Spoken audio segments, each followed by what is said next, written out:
हाय सभी को। शायद ही कोई ऐसा शख्स हो जिसने जीवन में कभी डिज्नी की कार्टून ना देखे हो। बच्चे और बड़े दोनों को ये बड़े पसंद हैं और उनमें से कई क्लासिक्स बन चुके हैं। विश्व प्रसिद्ध कंपनी के एनिमेटर्स ने हमेशा ईस्टर एग को अपने काम में लगाना पसंद किया। बस मिक्की माउस का सर याद करें जो स्टूडियो की किसी भी फिल्म में पाया जा सकता है। दरअसल डिज्नी फिल्मों से संबंधित कई और संदर्भ और सिद्धांत हैं और आज हम आपको उनमें से सबसे रोमांचक के बारे में बताएंगे। तो चलिए शुरू करते हैं।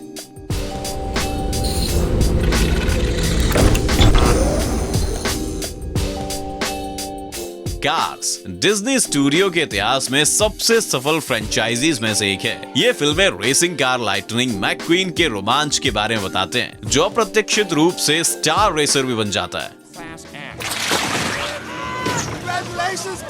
तो क्या आपने कभी सोचा है कि इस कहानी में कोई भी इंसान क्यों नहीं है? हाँ, हम एक काल्पनिक ब्रह्मांड के बारे में बात कर रहे हैं जहाँ निर्जीव कैरेक्टर्स जीवित हो जाते हैं लेकिन आमतौर पर थोड़ी बहुत मानव उपस्थिति होती है। इस सवाल का शायद सबसे अच्छा उत्तर केवल रचनाकारों ने दिया है। बहुत समय पहले कार्स टीम के डायरेक्टर जे वार्ड ने एक इंटरव्यू दिया था जहाँ उन्होंने कार्टून यूनिवर्स के बारे में अपना सिद्धांत का वर्णन किया था। यकीन मानो कि ये बच्चों के अनुकूल नहीं है। जे ने अपने सिद्धांत को इसी तथ्य पर आधारित किया कि आधुनिक दुनिया में अधिक से अधिक स्वचालित कार्स बाजार में आ रही हैं। वो कहते हैं कि भविष्य में कार स्मार्ट हो जाएंगी और हम ड्राइवर से छुटकारा पाने का फैसला करेंगे। मोटे तौर पर हम एक वैकल्पिक ब्रह्मांड के बारे में बात कर रहे हैं जहां रोबोट ने कार्यभार संभाला है। डरावना लगता है ना? और इतना ही सब कुछ नहीं है। जे ने कहा कि एनिमेटेड फिल्म से कार उन लोगों के व्यक्तित्व अपनाती है जिन्होंने उसे आखिरी बार चलाया। ड्राइवर के साथ वास्तव में क्या हुआ ये स्पष्ट नहीं है। कार्स के बारे में एक और डरावना सिद्धांत है। डिज्नी फ्रेंचाइजी के कुछ फैंस का सुझाव है कि इन कार्टून्स में कार सिर्फ कार्स नहीं है। वे दावा करते हैं कि कई और भी लोग ब्रह्मांड में मौजूद हैं जो शायद ये सब कार्स के अंदर ही होते हैं। घटनाओं के संस्करण की पुष्टि इस तथ्य पर होती है कि कार्स में अभी भी खिड़कियां, दरवाजे और हैंडल हैं। भले ही वो कार्टून के दौरान कभी नहीं खुले, लेकिन हम सभी जानते हैं कि डिज्नी बिना किसी कारण के कुछ भी नहीं करता है। इसके अलावा कार्स अलग अलग भाषाएं बोलते हैं। इसका मतलब है कि उनकी दुनिया में अलग अलग भौगोलिक स्थान भी हैं। यहाँ कार्स यूनिवर्स के स्पष्टीकरण में से एक है। भविष्य की दुनिया में जहाँ मानव रहित वाहनों की संख्या तेजी से बढ़ रही है वहाँ लगभग कोई ड्राइवर नहीं बचा है। जैसे कि इन दिनों मोबाइल फोन के बिना कोई नहीं है। वो अपने जीवन के असामान्य तरीके की रक्षा करने के लिए मुख्य सभ्यता से दूर अलग अलग संप्रदायों में इकट्ठा होने लगते हैं। तब पृथ्वी के कुछ बिंदु पर एक अविश्वसनीय तबाही होती है और केवल इन समुदायों के निवासी जीवित रहने का प्रबंधन करते हैं क्योंकि वे घनी आबादी वाले शहर से दूर रहते हैं। ये संभावना है कि बाहर रहना बहुत खतरनाक है, इसीलिए लोग अपना लगभग सारा समय कार्स के अंदर बिताना शुरू कर देते हैं। वर्षों में वे कारणों के साथ एक साइबरनेटिक लिंक बनाते हैं और धीरे धीरे उनके साथ विलय करते हैं। खैर, अब एक बार फिर से कार्स दिखाने की कोशिश करें। इस सिद्धांत के कारण आप इसे एक अलग दृष्टिकोण से देखेंगे। पिक्सर स्टूडियो जो अब डिज्नी की सहयोगी है, उनकी पहली फुल लेंथ वाली फिल्म 1995 में रिलीज हुई थी। ये तो स्टोरी की कहानी का पहला भाग था। पुराने जमाने के चरवाहे गुड़िया वुडी और बज लाइटईयर के बीच टकराव के बारे में एक एनिमेटेड फिल्म थी। ये इस कथानक फिल्म के पीछे के इतिहास को दर्शाता है। परियोजना की शुरुआत से पहले डायरेक्टर जॉन लैसेटर को डिज्नी के रूढ़िवादी नेतृत्व के साथ लंबे समय तक संघर्ष करना पड़ा। उनके विचार उस समय के लिए बहुत उन्नत लग रहे थे। लैसेटर ने कंप्यूटर एनिमेशन का उपयोग करते हुए कार्टून बनाने का सुझाव दिया जबकि डिज्नी ने पुराने तरीके से करने पर जोर दिया। सौभाग्य से जॉन पिक्सर मालिकों को समझाने में कामयाब रहे और कुछ वर्षों में टॉय स्टोरी रिलीज हुआ और एनिमेशन की दुनिया में एक बड़ी सफलता बन गई। यहाँ टॉय स्टोरी के बारे में एक और सिद्धांत है जो आपकी दुनिया को उल्टा कर सकता है। कई सालों से कार्टून प्रशंसकों को आश्चर्य हो रहा है कि एंडी के पिता, वुडी के मालिक और बाकी सभी खिलौने कहाँ हैं। कुछ का मानना था कि इस फिल्म की घटनाओं से बहुत पहले उनकी मृत्यु हो गई थी। कुछ दिनों पहले एक पटकथा लेखक ने इसकी पुष्टि की, लेकिन अगर पिता वास्तव में मौजूद थे तो हमें सीढ़ियों से लगी दीवार पर उनकी तस्वीर क्यों नहीं दिखती है? निर्माता कहते हैं कि वास्तव में तस्वीरें हैं। यदि आप ठीक से देखें तो आप दीवारों पर चश्मे के साथ एक जीवंत आदमी की तस्वीरें देख सकते हैं। ध्यान रखें कि एंडी ने कभी चश्मा नहीं पहना था। स्क्रिप्ट राइटर्स कहते हैं कि उनके शुरुआती दिनों में उनके पिता थे। इसके अलावा वुडी, मिस्टर पोटैटो हेड और स्लिंकी अतीत में उनके खिलौने हुआ करते थे। खैर ये बात सुलझ गई, लेकिन एनी पात्रों के बारे में क्या? उदाहरण के लिए एक काउबॉय का दोस्त जेसी। कुछ फैंस ने इस विषय पर एक कठोर अध्ययन किया। उन्होंने काउबॉय की टोपी पर ध्यान दिया, जिसे एंडी अक्सर पहनता है जब वो अपने प्यारे दोस्त वुडी के साथ खेलता है। ये टोपी वुडी की टोपी की तरह बिल्कुल नहीं दिखती है, लेकिन जब आप जेसी की टोपी को देखते हैं तो ये स्पष्ट हो जाता है कि वो एक समान है। एकमात्र अंतर यह है कि कोई सैटिन रिबन नहीं है, जो बताता है कि ये काफी पुरानी है। और अब जेसी की कहानी को याद करें। जैसा कि कार्टून में बताया गया था, गुड़िया का मालिक इसे बहुत प्यार करता था, लेकिन अपनी किशोरावस्था में उसने बिस्तर के नीचे धूल इकट्ठा करने के लिए उसने अपना पसंदीदा खिलौना छोड़ दिया। यदि आप कमरे के इंटीरियर को करीब से देखते हैं तो आप देख सकते हैं कि ये 70 के दशक में कभी हुआ था, जब एंडी की माँ एक किशोर हो गई। बाद में हम देखते हैं कि कैसे जेसी का मालिक उसे कार्ड बॉक्स में फेंक देता है और उसे बाजार में ले जाता है, लेकिन वो टोपी रखती है। तो इससे हमने क्या समझा? एंडी अपने मन की टोपी पहनता है और जेसी वही गुड़िया है जिसे उसकी माँ ने किशोर होने पर बाहर फेंक दिया था। पिक्सर स्टूडियो के एनिमेटर्स को अपने डिज्नी सहयोगियों की तरह अपने कार्टून्स में कई ईस्टर एग छुपाना पसंद है। इसलिए एक अध्ययन से पिक्सर कार्टून के फैंस ने पाया कि उनमें से कई वास्तव में एक ही यूनिवर्स में होते हैं, यहाँ तक कि वे जो शायद ही सहवास कर सकते हैं। आइए इनसाइड आउट और फाइंडिंग स्टोरी से शुरू करें, जो फाइंडिंग निमो का प्रीक्वल है। क्या आपको इस कहानी का मुख्य कैरेक्टर रिले एंडरसन याद है? आप उसे मॉन्टरे बे एक्वेरियम में विजिटर्स के बीच देख सकते हैं, जहाँ डोरी माता पिता की तलाश में आता है। आप सोच सकते हैं कि ये सिमिलर कैरेक्टर्स हैं। हालांकि इनसाइड आउट के कथानक के अनुसार रिले कैलिफोर्निया एक्वेरियम के पास रहता है, इसीलिए इसे शायद ही संयोग कहा जा सकता है। इसके अलावा एक्वेरियम की दीवारों पर रिले के बगल में खड़े बच्चे उसके दोस्तों की तरह दिखते हैं। यदि हम इनसाइड आउट के शॉट्स पर करीब से नजर डालें तो उनमें से लगभग हर एक फाइंडिंग डोरी में भी दिखते हैं। लेकिन इतना ही नहीं है, केवल यही दो फिल्में एक ही यूनिवर्स शेयर नहीं करती। पता चलता है कि ये सभी बच्चे एक्वेरियम के बच्चे टॉय स्टोरी 3 के बड़े होते हैं। और थोड़ा ध्यान से देखें, ये लड़के हल्की सी मॉन्स्टर फिल्म्स की बू की तरह दिखते हैं, केवल थोड़े बड़े। सभी 3 कार्टून एक ही ब्रह्मांड को शेयर करते हैं। जी हाँ, हम भी हैरान हैं। असल में यहाँ और भी हैं। याद है कार्टून ब्रेव की मुख्य पात्र मैरिडा अपनी माँ से झगड़े के बाद जंगल में कैसे भाग गई? वहाँ एक चुड़ैल आती है जो एक लकड़हारा बन जाती है। ये चुड़ैल बेवजह हर बार गायब हो जाती है और जब वो दरवाजे से गुजरती है जाना बेजाना लगता है। खैर, हम आपको एक और सुराग देंगे। पुरानी चुड़ैल की लकड़ी में से एक मॉन्स्टर इंक से मॉन्स्टर सैली की हूबहू प्रतिलिपि है। केवल एक ही स्पष्टीकरण हो सकता है, चुड़ैल वो है जिस लड़के को सैली डराता है, लेकिन अंत में उसके बचपन का दोस्त बन गया। बेशक आप कह सकते हैं कि सिर्फ एक ईस्टर एग सिद्धांत को बहुत दूर तक खींचता है। वैसे भी ब्रेव एक पुरानी सदी के स्कॉटलैंड की फिल्म है और मॉन्स्टर्स इंक हाल की है। हाँ, ये सच है, लेकिन याद रखें कि बच्चों को डराने के लिए कारखाने में दरवाजे कैसे इस्तेमाल किए जाते हैं। ये सही है, उन्होंने समय यात्रा के लिए एक पोर्टल की तरह काम किया है। एक दृश्य में चुड़ैल एक लड़की से टॉय स्टोरी का पिज्जा प्लैनेट ट्रक निकालती है और जैसे कि हमने पहले ही देखा था, वो इस फिल्म के ब्रह्मांड में रहता है। क्या आपका दिमाग अभी ठीक ठाक है? आइए एक और संदर्भ दें ताकि आपको कोई संदेह ना हो कि सभी पिक्सर फिल्में जुड़ी हुई हैं। इनसाइड आउट में जॉय और सौरो रिले के बचपन के काल्पनिक दोस्त से मुलाकात करते हैं, जिसे वो पहले से ही भूलने लगे हैं। उसका नाम बिंग बॉन्ग है और वो उसे स्टूडियो द्वारा निर्मित एक अन्य कार्टून में पूरी तरह से फिट होता है। वास्तव में वो पहले से ही इसका हिस्सा था। बिंग बॉन्ग वास्तव में मॉन्स्टर इंक का एक कैरेक्टर है जो बचपन में रिले से मिला था। सबसे अधिक संभावना है ये हंसी की शक्ति की खोज के बाद हुआ, जब राक्षसों ने बच्चों को डराने के बजाय हंसाना शुरू कर दिया।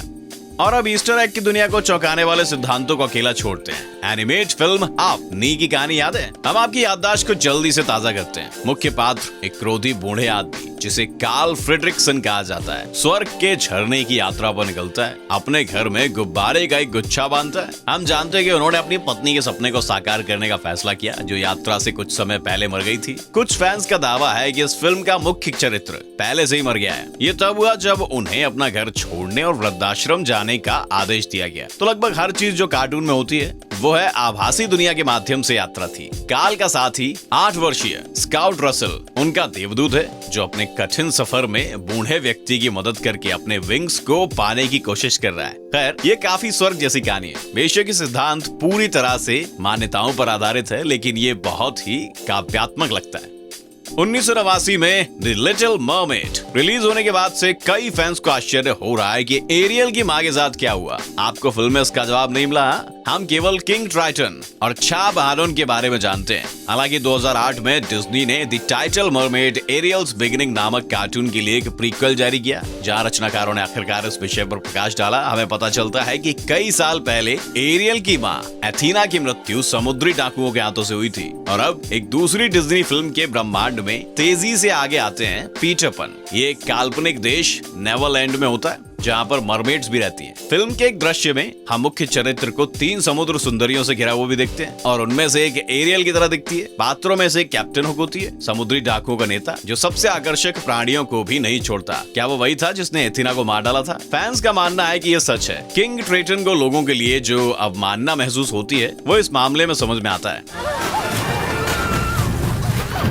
डिज्नी फिल्म्स बेशक उदास बैक स्टोरीज हो सकती हैं, लेकिन उनके पास हमेशा सुखद अंत भी होते हैं, या वे करते हैं। ये सब इस बात पर निर्भर करता है कि आप इसे कैसे देखते हैं। हम सभी को याद है कि स्नो वाइट अपनी दुष्ट रानी सौतेली माँ के साथ रहता है, जिसने बाद में अपनी सौतेली बेटी की हत्या का आदेश दिया था। सौभाग्य से शिकारियों ने उस लड़की को जिंदा छोड़ दिया और वो एक जंगल में 7 बौनों के साथ रहने लगी, जहाँ उसे थोड़ी देर बाद एक सेब के साथ जहर मिला। फिर वो सो गई। राजकुमार फर्डिनांड उसके लिए आया, उसकी प्रेमिका को उसे चूमा और मौत से बचा लिया। सही ना? हम ये सोचने के आदी हैं कि राजकुमार उसे अपने राज्य में ले गया और वो खुशी से रहने लगी। हालांकि कुछ फैंस का मानना है कि ऐसा नहीं हुआ। उनकी राय में फर्डिनांड वास्तव में मौत का साया था। यही कारण है कि जब वो जंगल में मिले तो स्नो वाइट उनसे दूर भाग गई। इसके अलावा उसके जागने के बाद दूर राज्य की यात्रा स्वर्ग के लिए एक सड़क की तरह दिखती थी। वो प्रेमी सचमुच बादलों पर सवार दिखाई दे रहे थे, इसीलिए शायद ये एक बचाव नहीं था जिसे हमने कार्टून में देखा था, लेकिन स्नो वाइट आत्मा थी जो उसके शरीर को छोड़कर जा रही थी।